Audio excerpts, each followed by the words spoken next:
What's poppin'? Good morning. It's your boy Jay the Comedian. How are you doing today? How am I doing? Oh, I woke up this morning, I looked in the mirror, and I gave myself a big, healthy cough. And I've been coughing and sneezing ever since then. So I'm doing sick, I think. Time for some vitamin C and coochie. Yeah, I said it. Anyway, today I would like to talk to you guys about my upbringing as a Jehovah Witness and the time my father gave me the talk about the birds and the bees. The JW version. Oh, it's crazy. Now, back in the day, I remember being a little guy, little Jay the Comedian, running around trying to have as much fun as he could as a little bitty JW kid. Eyes bright, the entire world and future right in front of me, I remember hating going to the meetings. Because the meetings were mind-numbingly boring. Even at a young age, completely and utterly boring. But I'd sit through it, It was kind of hard for me because every time I found myself nodding off, my mother would hit me, or my father would pinch me and try to keep, it didn't really keep me woke, it just hurt it. And it was irritating because at certain points, I was trying to stay awake. But I swear it was so boring that I just couldn't stay awake. But that wasn't enough though, My mother, she would talk to people, oh, my son keeps going to sleep, what should we do? So they said this. They said, okay, what we're going to do is, we're going to pick out a comment for him to answer during the meeting, and he's going to have to be awoke to try to answer that comment, right? And that kind of worked a little bit, because I'd be sitting there like, okay, when we get to this paragraph, I'm going to raise my hand and I'm going to give a comment. So, a little while goes by, and then it's my turn to comment. Here's my comment coming up. And it's my turn. I put my hand up, and he calls on somebody else. I'm like, yo, man, I've been preparing for this very moment. But anyway, right? That was just part of my upbringing as a Jehovah Witness. One thing I will never forget is when I finally started asking questions about men and women and body parts. And my father decided, yeah, it's time to have the talk. My father, he started off pretty nice, He was like, men have a pianist, women have a violin. And that's how we made. And the pianist plays with the violin, and eventually a baby orchestra is born. Now, this is the thing. If you play with your pianist, it will feel good. It may feel really good. You may even do it to a point where, white fluid may come out, Now, if you do that, it's disgusting. God hates it, and God specifically demands that you do not do it. You don't ever do that. If you see somebody else doing it, you let me know immediately. You do not, for any reason, bring pleasure to yourself. That is not what we're going to do. That is not what you're supposed to do. Your body is disgusting. He didn't say that. He didn't say my body was disgusting. But he did say that's a disgusting act and you shouldn't do it. And your body is very, how can I put this? The body, you can't trust your body. Basically, that's what he was saying. He was saying that my body could deceive me and make me want to do things that I'm not supposed to do. And even though a man and a woman were made to be together, they were only made to fulfill that togetherness under the confines of a marriage. And that's the birds and the bees. Now, at the time, I had a bunch of questions. Like, for instance, why would my body make me want to do something that I can't do unless I'm married? That didn't make sense to me. Because Jehovah built my body, right?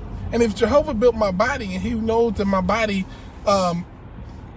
Why would he program my body to want to do things that I should only do if I'm married? Why couldn't he just trigger that, like, after I get married? He can't trigger that. You can trigger puberty at a certain age. Like, you're not, like, horny as a baby. You know what I'm saying? At a certain age, your body says, yeah, it's time. Get ready. You know what I'm saying? That's what happens. That's how it goes. So explain to me how you just, you got that inside of your body already. Did God make a mistake?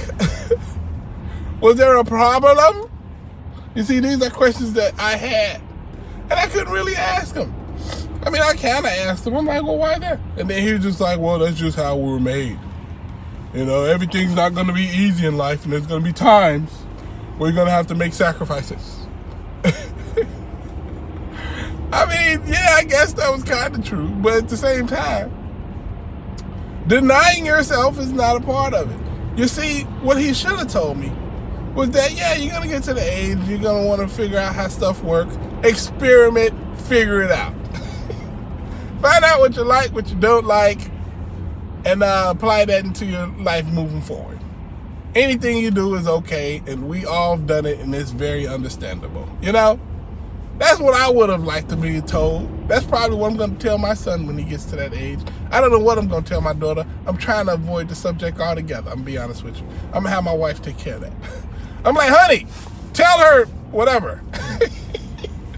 I don't want to have no dealings with that. Nope. She'll figure it out. Her and my wife, boy, y'all handle that. I handle the boy. I can tell him about us.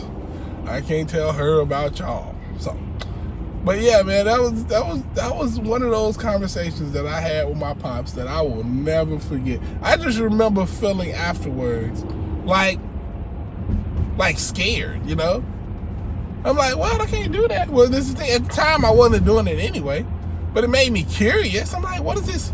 You said it's gonna feel good? You said it's gonna feel real good? Well, I wasn't thinking about it until you said it now. And then I'm telling you, I think I probably did it for the first time, not with a woman, but by myself.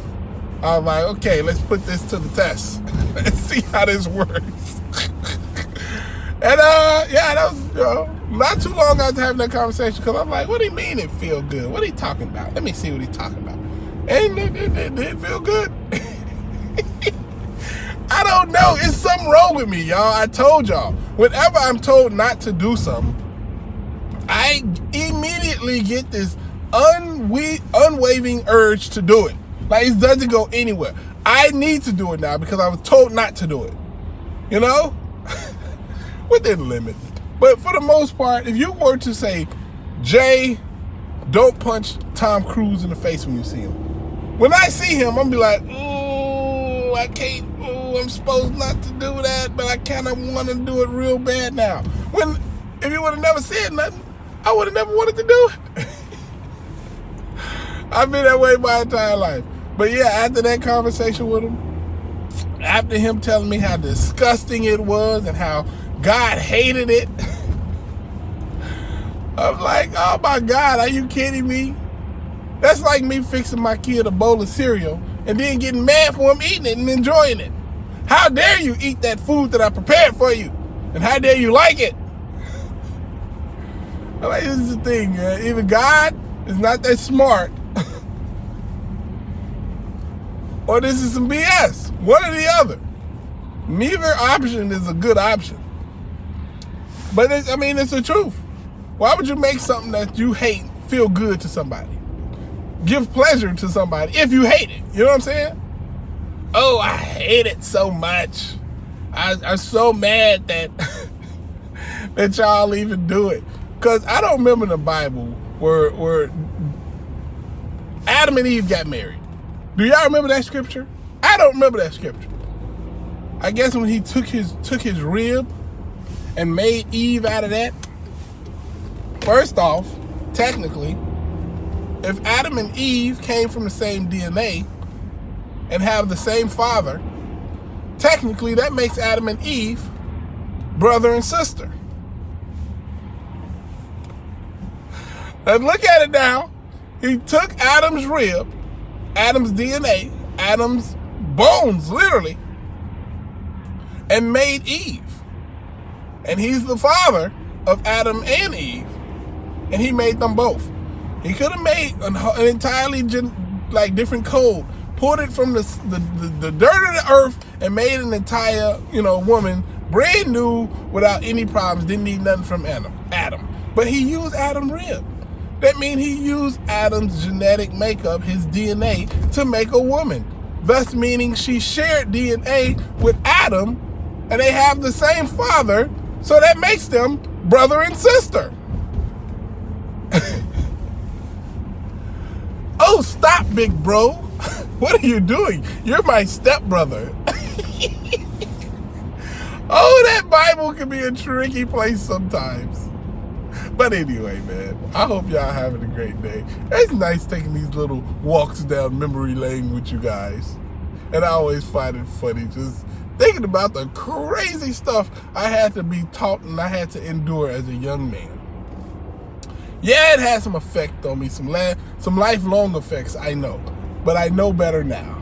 And it's still fun to just talk about it with you guys. You know, that's kind of meanie. Anyway, I hope y'all having a great day. Holla at your guala. Subscribe if you haven't.